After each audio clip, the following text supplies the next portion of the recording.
Welcome to South City PCMB. तो कल के वीडियो में हमने जैसा कि देखा रिप्रोडक्शन के बारे में, उसके कुछ कैरेक्टरिस्टिक फीचर्स के बारे में और एक सेक्सुअल रिप्रोडक्शन के आपके जो पार्ट्स थे उसमें बडिंग और फिजन हो चुका था। आज हमें जो देखना है स्पोर फॉर्मेशन और रीजनरेशन और फ्रेगमेंटेशन, तीन आपके बचे, ये भी आज हम कवर कर लेते हैं।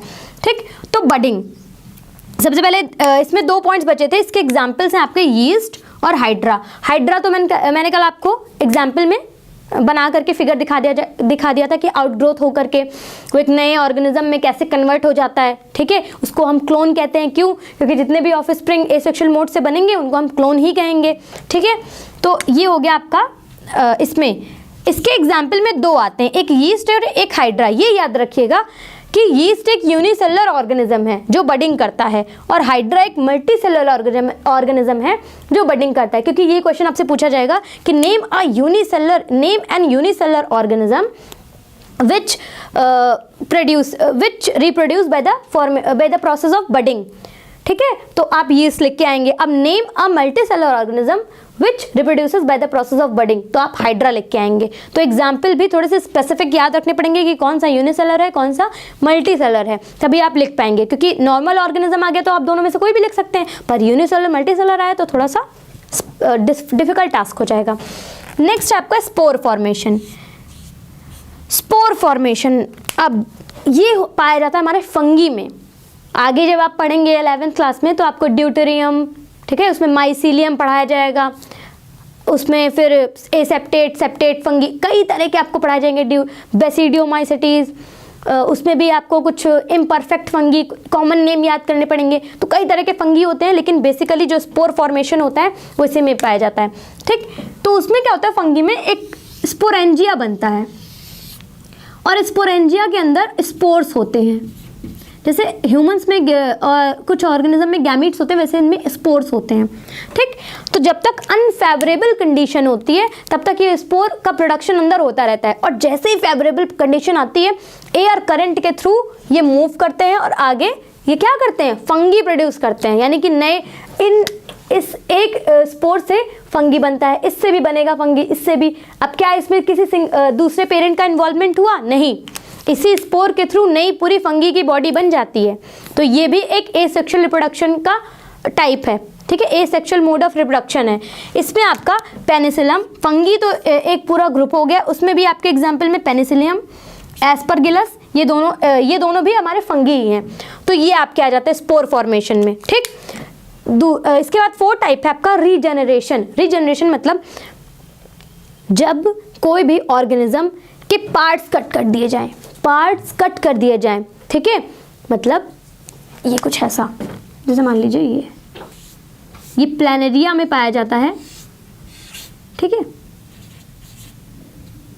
ये हो गया आपका। अब इनके पार्ट्स हम कट कर दें, ये पहला, दूसरा।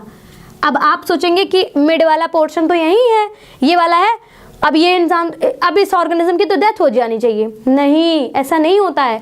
इसमें क्या होता है कि ये जो बॉडी रहती है यहाँ आती है। ठीक है, ये और ये एक नए पूरे ऑर्गेनिज्म में डेवलप हो जाते हैं। ठीक है, ये भी एक नया ऑर्गेनिज्म बनाएगा, प्लैनेरिया। ठीक, ये भी एक नया ऑर्गेनिज्म बनाएगा और ये भी एक नया ऑर्गेनिज्म बनाएगा। ठीक, इन तीनों पार्ट से रीजनरेट हो जाते हैं। यानी कि जब कोई भी ऑर्गेनिज्म की कटिंग, यानी कि कट करने के बाद में उसके पार्ट से, कटे हुए पार्ट से नए फुल्ली डेवलप या फुल डेवलप ऑर्गेनिज्म का प्रोडक्शन हो जाता है। उस प्रोसेस को हम कहते हैं रीजनरेशन। उस प्रोसेस को कहते हैं रीजनरेशन। ये पाया जाता है प्लैनेरिया में। प्लैनेरिया की एक खास बात और हो सकती है आपके 1 मार्कर में पूछ लें तो ये होता है कि हाई रीजनरेटिंग कैपेसिटी पाई जाती है। सबसे ज़्यादा रीजनरेट करने की कैपेसिटी सिर्फ प्लैनेरिया में होती है।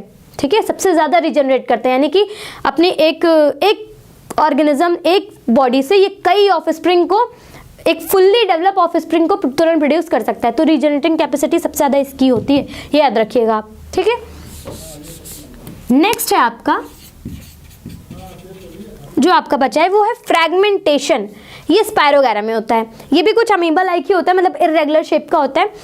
इसमें क्या होता है कि फ्रैगमेंट्स में डिवाइड होते हैं। जैसे स्पायरोगायरा जो होता है वो टूटता है और फ्रैगमेंट्स में डिवाइड हो जाता है। फ्रैगमेंट्स में डिवाइड होकर के वो जो फ्रैगमेंट्स होते हैं, टूटे हुए पार्ट होते हैं, बचे हुए डिटैचेड पार्ट होते हैं, फ्रैगमेंट्स होते हैं, वो मैच्योर होते हैं और एक नई बॉडी बना लेते हैं। यहाँ भी वही हुआ था, यहाँ भी वही हुआ था। तो दोनों में डिफरेंस ये है कि यहाँ पर कटे हुए पार्ट से तुरंत फुल्ली डेवलप ऑर्गेनिज्म बन जाता है। ये जो कटे पार्ट्स हैं, ये स्टेप भी मैंने दिखाने के लिए दिखा दी, वरना ये जो कटे हुए पार्ट्स हैं इनसे तुरंत इतनी ज़्यादा कैपेसिटी होती है रीजनरेट करने की कि कटे हुए पार्ट से एक नया ऑफस्प्रिंग, नई बॉडी पूरी तैयार कर लेते हैं। यहाँ पे क्या होता है, फ्रैगमेंट्स बनते हैं और फ्रैगमेंट्स बनने के बाद में वो मैच्योर होते हैं और मैच्योर होने के बाद में वो पूरी फुल बॉडी बनाते हैं, फुल बॉडी की तरफ वर्क करना शुरू करते हैं। यहाँ पर एग्जाम्पल में आपको स्पायरोगायरा, तो फ्रैगमेंटेशन। और हमारा पांचवा है वेजिटेटिव प्रोपेगेशन। जब एसेक्सुअल रिप्रोडक्शन किसी भी वेजिटेटिव पार्ट से होती है, चाहे वो आपका रूट हो, लीफ हो या स्टेम हो, इन पार्ट से जब भी रिप्रोडक्शन या फिर एसेक्सुअल रिप्रोडक्शन देखा जाता है, उसको हम कैटेगराइज करते हैं आपके वेजिटेटिव प्रोपेगेशन में। वेजिटेटिव प्रोपेगेशन, वेजिटेटिव वर्ड कहाँ से आया, क्योंकि वेजिटेटिव पार्ट से यहाँ पर रिप्रोडक्शन देखा गया है, एसेक्सुअल रिप्रोडक्शन। ठीक, ये भी हमारे दो होते हैं, नेचुरल वेजिटेटिव प्रोपेगेशन और दूसरा आर्टिफिशियल, और तीसरा हमारा टिश्यू कल्चर होता है। टिश्यू कल्चर भी हमारा आर्टिफिशियल मीन्स ही होता है। ठीक, तो नेचुरल वेजिटेटिव प्रोपेगेशन में क्या होता है, जैसे आपने पोटैटो देखा है, तो पोटैटो में बड्स होते हैं। पोटैटो क्या है, अंडरग्राउंड स्टेम है। तो पोटैटो में ऐसे आप देखते होंगे, यहाँ पर ऐसे ये बड्स होते हैं। एग्जैक्टली एक पोटैटो से इनको कट करके फिर इनको उसमें सॉइल में डाल दिया जाता है। इस पार्ट को कट करके डाल दिया जाता है, इसको। अब इससे एक नया पोटैटो, इससे एक नया पोटैटो, इससे एक पोटैटो से 4 पोटैटो बनाए जाते हैं। किसके थ्रू, क्या इन पार्ट्स के थ्रू? नहीं, ये जो आई बड है ना, ये आई बड है, इसको हम लोग ट्यूबर कहते हैं। इसको ट्यूबर कहते हैं और इस ट्यूबर के थ्रू ही एक नया पूरा जो बॉडी है, पूरा जो आपका ये जो थोड़ा सा पार्ट है, ये पूरा एक बॉडी बना देता है। यानी कि इस थोड़े से पार्ट्स, पोटैटो पार्ट से पूरा एक पोटैटो रेडी हो जाता है। ये कैसे होता है, वेजिटेटिव रिप्रोडक्शन। ये आपका नेचुरल वेजिटेटिव रिप्रोडक्शन, मतलब ऊपर से दिया गया हुआ। इसमें क्या हमारा कुछ रोल है? कोई रोल नहीं है। ठीक है, उसके बाद में आपका ये रहता है वेजिटेटिव रिप्रोडक्शन। वेजिटेटिव रिप्रोडक्शन, अब आर्टिफिशियल तो कैसे होते हैं, आर्टिफिशियल में आपका कटिंग, लेयरिंग, जिसमें ह्यूमन इन्वॉल्व हो, जिसमें कोई भी इंसान इन्वॉल्व हो। ठीक, मतलब जैसे कटिंग आप करते हैं तो कटिंग अपने आप तो हो नहीं जाएगी, ऑब्वियस सी बात है। जैसे हमें गुलाब का पौधा लगाना है, जैसे कुछ ऐसा होता है ना, हमारा फ्लावर होता है ऐसे करके, अब यहाँ पे उसकी ब्रांचेस निकली हुई हैं। ठीक, और हम चाहते हैं कि एक नया गुलाब का पौधा या फिर हम एक नए फ्लावर पॉट में एक नया प्लांट लगाएं। एक प्लांट तो हमारे पास पहले से है, एक और हम लगाना चाहते हैं ताकि फ्लावर्स की जो क्वांटिटी है वो बढ़ जाए। ठीक है, तो अब हम कैसे, गुलाब के पौधे कैसे, जैसे कभी कभी हम जानते हैं बीज बोने वाला सब जानते हैं। ठीक, तो इसमें रोज़ में क्या होता है, रोज़ में क्या होता है कि एक स्टेम इसकी काट ली जाती है। ठीक, एक स्टेम काट ली और इसको फिर फ्लावर पॉट में लगा दीजिए। उस स्टेम के थ्रू पूरा एक पौधा तैयार, यानी कि पूरा रोज प्लांट वहाँ से रेडी हो जाता है। ठीक है, पूरा रोज प्लांट कहाँ से, कटेड स्टेम के थ्रू तैयार हो जाता है। इसको हम बोलते हैं कटिंग। ऐसे आपकी लेयरिंग होती है। लेयरिंग में क्या होता है कि बहुत सारे, ये जैस्मिन स्ट्रॉबेरी में पाया जाता है। ये ऐसे पौधे होते हैं जो लगे होते हैं ऊपर, और उनको खींच करके नीचे लाया जाता है ज़मीन पे।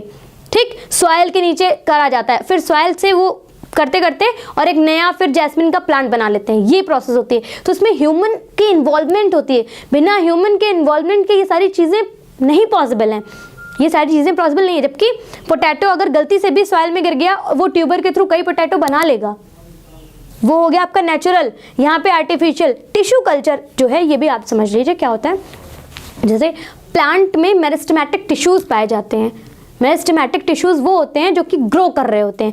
उन मेरिस्टेमेटिक टिश्यूज़ को निकाला जाता है, टिश्यू को, और उनको कल्चर मीडियम प्रोवाइड किया जाता है। कल्चर मीडियम में आपके कुछ बहुत सारे nutrients, amino acid, carb, protein, ये सब कुछ रहता है ताकि उस टिश्यू को हेल्प हो सके ग्रो करने के लिए। ठीक है, तो उनको सब कुछ मिलता रहता है। फिर वो टिश्यू मैच्योर हो करके एक पूरा प्लांट बना लेते हैं। ठीक है, ये माइक्रो प्रोपेगेशन दूसरा इसका नाम होता है। इससे इसकी जो सबसे खास बात होती है, ये डिजीज फ्री प्लांट बनाता है। डिजीज फ्री प्लांट का क्या मतलब हो गया? डिजीज फ्री प्लांट का मतलब होता है यहाँ पर कि जैसे नॉर्मली ऐसा नहीं है कि प्लांट्स को डिजीज नहीं होती, प्लांट्स को भी डिजीज होती हैं, तो उसके जो ऑफस्प्रिंग होंगे उनमें वो डिजीज आएगी। हमें कैसे भी करके नया जो प्लांट बनाना है वो डिजीज फ्री बनाना है। उस केस में हमें क्या करना होगा कि जो मेरिस्टेमेटिक पार्ट है उसमें कभी भी डिजीज नहीं लगती है। जो ग्रो कर रहे टिश्यूज हैं उसमें अगर पूरे प्लांट में डिजीज है भी तो भी ग्रो करने वाले टिश्यूज में डिजीज नहीं पाई जाती। उन टिश्यूज को निकाल लो और कल्चर मीडियम प्रोवाइड करके एक टिश्यू कल्चर के थ्रू एक नया प्लांट बना लो। वो जो प्लांट बनेगा वो डिजीज फ्री होगा। फिर उनकी जो जितनी भी प्रोजेनी बनेंगी उनसे जो प्लांट्स बनेंगे वो सारे डिजीज फ्री प्लांट होंगे। तो ये श्योरिटी देता है डिजीज फ्री प्लांट के। ठीक है, टिश्यू ये हो गया हमारा माइक्रो प्रोपेगेशन। ठीक, दो चीज फिर आपका यहाँ तक हो गया। और बचा आपका सेक्सुअल रिप्रोडक्शन। तो सेक्सुअल रिप्रोडक्शन छोटा टॉपिक नहीं है, काफ़ी बड़ा है, क्योंकि उसमें दो आ जाते हैं आपके, sexual reproduction in flowering plant, sexual reproduction in humans. तो ह्यूमंस वाला केस भी काफ़ी बड़ा है, वो तो कई आई थिंक मुझे 4 to 5 वीडियोस में कवर करना होगा उसको, वो आपको मिल जाएगा। और आपका फ्लावरिंग प्लांट वाला भी 2 to 3 वीडियोस में बनेगा। ठीक है, तो ये थोड़ा सा लंबा है, इसको भी हम डिस्कशन, और मैं बिल्कुल नहीं चाहती कि आपके कोई भी क्वेश्चंस मिस हो। जो भी आपके, पहली बात तो हम टॉपिक्स में ही कुछ क्वेश्चंस कवर करते चलेंगे, जैसे unicellular, multicellular, examples very important, आपकी डेफिनेशंस वेरी इंपॉर्टेंट। ठीक है, तो सबसे पहले तो हम कुछ इसमें कवर करते चलेंगे। जो बचे हुए रहेंगे वो चैप्टर खत्म होने के बाद में एक क्वेश्चन का वीडियो आएगा, जिसमें आपको सिर्फ क्वेश्चन देखने होंगे कि इंपॉर्टेंट क्वेश्चन क्या क्या हैं इससे रिलेटेड। ठीक है, तो आज के लिए आप इतना पढ़िए, पहले आप ए सेक्शन समझिए, इसके जितने भी क्वेश्चंस बन सकते हैं उनको देखिए, चाहे वो 1 मार्कर हो, 2 मार्कर हो। जैसे आप ए सेक्शन के कैरेक्टरिस्टिक देख सकते हैं, इंपॉर्टेंट फीचर्स लिखने को कई तरह के आप एनसीईआरटी में देख सकते हैं, या आपके पास अगर कोई एक्स्ट्रा बुक हो आप उससे देख सकते हैं, क्योंकि we can't expect any question. हम एक बार अनुमान लगा भी सकते हैं, पर हम फिर भी पूरी जानकारी नहीं रखते हैं कि कौन सा क्वेश्चन आ जाए। तो वैरायटी, मैंने जैसा कहा, वैरायटी देखना बहुत इंपॉर्टेंट है। ठीक है, तो वैरायटी ऑफ क्वेश्चंस देखिए ताकि आप पूरी तरह से रेडी रहें किसी भी क्वेश्चन को फेस करने के लिए, और कोई भी क्वेश्चन आपके लिए नया ना हो, हर क्वेश्चन से आपकी पहचान हो।